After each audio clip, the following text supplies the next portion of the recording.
parole aux associations.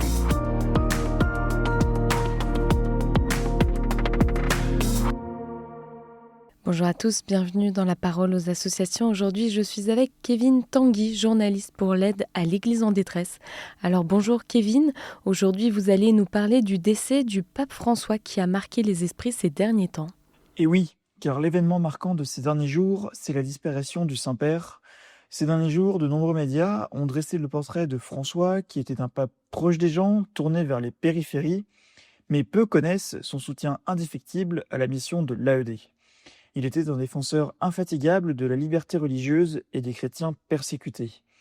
Dans de nombreux discours, le chef de l'Église catholique a pris position en faveur des chrétiens persécutés et du droit humain à la liberté religieuse. Chacune de ses prises de parole, de ses prières, de ses gestes d'intention ont permis de rendre une dignité à de nombreux chrétiens à travers le monde. Le pape François, c'est aussi celui qui a parlé avec fermeté de la discrimination polie et cachée à l'encontre des chrétiens qui se répand de plus en plus dans le monde occidental. Il avait déclaré en 2016 « On chasse Dieu de la vie publique et ceux qui veulent parler de leur foi sont traités comme des suspects ou ridiculisés. » Et alors au-delà des discours, est-ce que le pape François a aussi participé concrètement à aider les chrétiens persécutés ?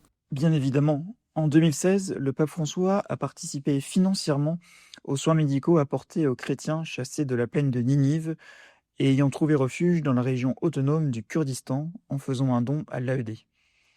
Le Saint-Père a également reçu à 2 reprises des femmes du Nigeria qui avaient été enlevées et maltraitées par le groupe terroriste Boko Haram.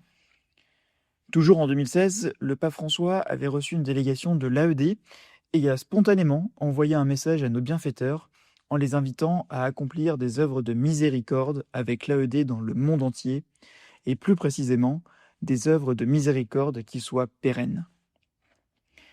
Les efforts du souverain pontife en matière de dialogue œcuménique et interreligieux sont importants. Il a notamment signé la déclaration d'Abu Dhabi sur la fraternité humaine en 2019, visant à promouvoir la coexistence commune entre le christianisme et l'islam. Ce texte est important pour l'AED et ses partenaires au Proche-Orient et en Afrique, car ce dialogue entre les 2 religions est une nécessité pour lutter ensemble contre l'intolérance et le fondamentalisme et garantir la liberté religieuse pour tous. L'AED et le pape François partageaient également la promotion de l'évangélisation et de la prière. En 2018, il avait écrit la préface du Yucat pour les enfants, un livre distribué par l'AED qui vise à mieux faire comprendre la foi.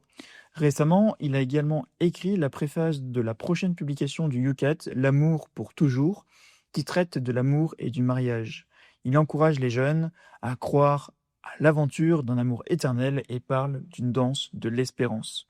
L'AED poursuivra donc la mission du pape François, qui a souvent mis l'accent sur les personnes aux périphéries lors de ses voyages, et en tant que fondation pontificale, nous nous mettons à la disposition du futur Saint-Père, comme nous l'avons fait depuis le commencement de notre œuvre. Eh bien merci Kevin pour ce partage et je rappelle qu'on peut avoir plus d'informations sur le site internet aed-france.org. Je vous souhaite une belle journée et je vous dis à bientôt.